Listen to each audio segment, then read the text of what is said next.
Yo, what is up guys? It's the Goblin and welcome back to another Call of Duty Infinite Warfare video. This video is going to be another episode in my series How to Get Better at Infinite Warfare, where basically I answer your guys' questions from the comment section and I talk about them, answer them in the video, and then you guys can let me know more questions down in the comment section. Anything related to Call of Duty, I'll answer them for the video and stuff like that. In today's video, the like goal is going to be 2,000 likes. That would be awesome if we could hit that. I would really appreciate if all you guys could drop a like on this thing and subscribe to the channel if you guys are new.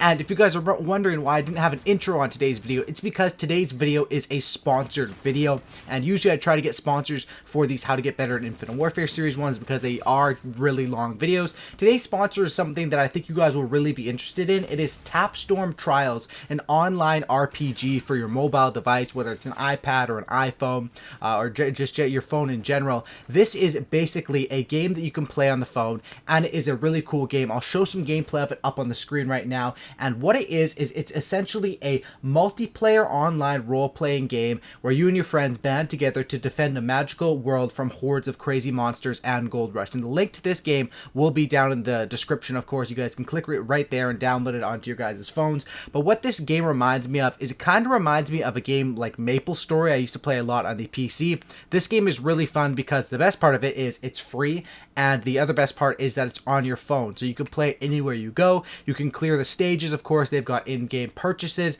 They've got all the sort of stuff that a complete game has in it, and this mobile app is definitely a lot of fun. The best part of it is that you can team up with your friends, and it's an MMORPG, but you also can do multiplayer. You can do ranked arena battles. They have a ton of different game modes, and it really has simple controls. It's not hard to pick up this game, learn it right off the start, but then there's still ways where you can grind the game out, and it's definitely something if you have a lot of time, whether you guys are at school or on the train or whatever. This is a fun mobile app to check it out. Of course, the link for that will be down in the description. So let's get right into this video and let's answer some of your guys' questions for Infinite Warfare, how to get better at Infinite Warfare. I think I have 5 or 6 questions right here we're going to be covering for this video, and let's get right into that. The first question comes from Doug Spats, and he has a pretty long question here. I'll show it up on the screen. He says, why do I get shot by somebody coming around a corner, and when I see them, they always raise their weapon first? Like, they are seeing me way before I even see them. As soon as I see them, I raise my weapon. It's not my reflexes, but they are already shooting before I have my weapon up. This has been happening for all Infinity Ward CODs, but Treyarch CODs, I very rarely have this problem. So essentially what's happening here is it could be something where they're seeing something different on their screen from what you're seeing. But what I would recommend to help deal with this problem is knowing, you need to have things ready for gunfights when you come around corners. If you watch my gameplays, one of the reasons why I run 2 specific attachments on, I'd honestly say I run these on 90% of my classes, maybe even 95% of my classes, except on SMGs, you don't really need stock, but I always run quick draw and stock. And the reason why is because to prevent this right here from happening, the problem that Doug has. Whenever I'm going around a corner where I might see an enemy, when you play the game a lot, you know where enemies tend to be. You know corners that are just random corners on the outsides of the map where no one's going to be there unless it's a really hard camper, and you know corners where there's going to be people every time. So when I go around a corner, say in the middle of this map precinct, or I go around a corner on Frontier or a map that's really small and you know where enemies are going to be at, I always go around the corner, aim down sights with quick draw and with stock. Now, if you have stock, it allows you to, when you're aim down sights, move side to side faster and allows you to get around there. When if you're not using stock, it can be really annoying. You feel stiff as heck when you aim down sights. So what I'd recommend for that is learn the map, know where the enemies are going to be, and have your gun aim down sights. A lot of people, casual players who play the game, they come around corners and they have to pull their gun up, like he was saying in his question, when if you're an experienced player and you already have your gun ready, you're going to win those gunfights so easily because Call of Duty is a twitch shooter, and getting that first shot across is so important. And that's what I would say to help you with your question right there. Next question is from Al Daffy Abrar, if I'm saying that correctly. He says, is the silencer good or bad? And this is a good question because a silencer works kind of weird in different Call of Duty games. Basically, how you figure out if the silencer is good is how much does it hurt the weapon. So for example, in Treyarch's last game, Black Ops 3, silencer sucked. It really sucked. If you had a silencer on your gun was going to take way more bullets to kill at range.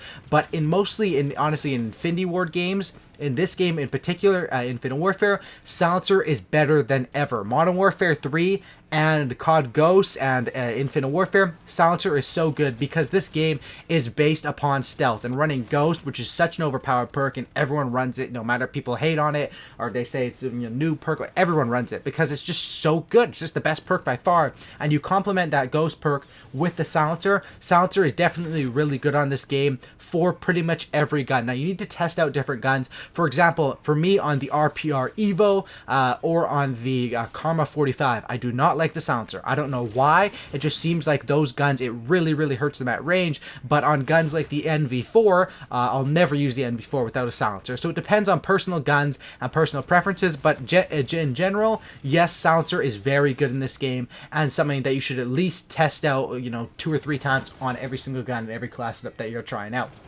Next question is from Alpha Maroon. He says, what's a really good weapon in Infinite Warfare? A very simple question, but this is a question guys would be surprised I get quite a bit.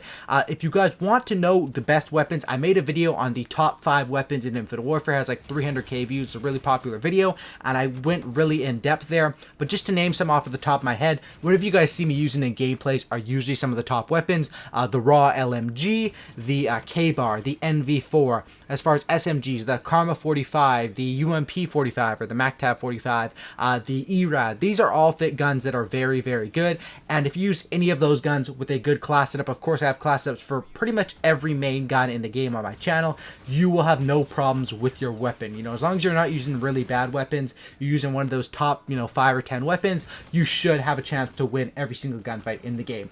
Next question is from Pioneer2525. He says, how do you suggest moving around the map? Should I just go in a circle or stay in one area for the game, or what? Thanks. Now, this is a good question, and it all depends on what game mode you are playing. If you're playing free-for-all, I recommend staying to one portion of the map and just sort of patrolling it, learning the spawns. If you're playing team deathmatch, how I recommend moving around the map is, moving around the map where you think the enemies are going to be spawning. So if your team all spawns at this side of the map, enemies are probably on the other side of the map, move up to them slowly but surely and watch those choke points. Like I said in the first question, which maps are good, or which spots are going to be choke points. For example, on this map right here, Genesis, what spots are going to be choke points? Down in the dome. Every time I go through the dome, I'm going to have my sights aimed down because I know people always are going through there. Same with where B domination is. Those are choke points, and that's where you should position around.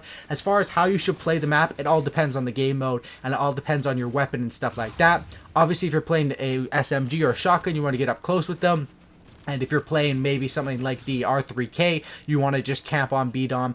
That is all up to personal preference. All that matters is, moving around doesn't really get you killed in Call of Duty. It's moving around, being stupid while you're moving around. Moving around, just sprinting around corners, not having your gun up. That's what gets you killed. What I recommend is paying attention to the map, moving around. It's totally fine to move around and to rush, but you need to do it smart. That's what I would say for that question. Next question we have is from 4G646 Shot. The biggest pro tip, learn to read the minimap with and without an active UAV. So I'm not sure if this was really a question, but what he was saying here is really smart. It's something I wanted to bring up in this video. And what he means here, or what I take from this, is the minimap, a lot of people think it's only useful when you have a UAV up, and this is not true at all. Minimap is, it's obviously more useful when you have a UAV up, but it's almost as useful when you don't have a UAV up, especially in a game mode like Team Deathmatch, which is probably my most played game mode. Just by seeing where your blue teammates are on the map, you're going to know where the enemies aren't. Wherever your teammates are, there's going to be no enemies there, or else they'd be shooting each other, of course. And wherever your teammates are not, that's where the enemies are. So if you look up at the map and you see my teammates are on the bottom right half of the minimap, enemies probably going to be in the top left portion, and that's where you can move strategically, get up there, and get kills essentially. So it's a pretty good question or comment, whatever that was. Next one is from Vanix. He says, how do I get sliding kills easily? Now, this is a pretty good one. It's something that it's really simple, but a lot of people don't know it. But you want to run the power slide trait, which lets you get slide kills a little bit more easier. I think they did nerf that, so it's a little bit harder now. But essentially for the slide kills, they are really annoying. I personally do have diamond SMGs. I don't think I even made a video showing that I have had them, but I've had them for a while, to be honest. And how I got diamond SMGs SMGs was just by using that power slide trait. I think it's under the FTL, I think is where it's under, and you slide around with that, get those kills, and when you're sliding, you need to make sure for those slide kills you get it in the middle of your slide. So as soon as you start the slide, you want to start shooting, and probably the best way to do it is, because it's kind of hard to aim down sights and aim while like you're sliding, is just to run a laser sight, slide, and just spray hip fire. That's usually the best way to do it with SMGs, and the best way to get diamond camo like that. So hope you guys did enjoy this video. If you guys could, drop me any question you guys have for next episode down in the comment section down below. Your question can be something like, do you like the silencer with the K-bar, all the way to how do I maneuver around Genesis BDOM and capture the flag. It could be anything to do with Call of Duty. Let me know that down in the comment section down below. Also, be sure to drop a like on this video. 2,000 likes would be the goal, and that would be absolutely awesome. And of course, check out that Tapstorm Trials app. Link for that will be down in the description if you guys want to check it out. That's about it, guys. Thanks for watching. Subscribe for a cookie and don't lookie. And I'm out. Peace.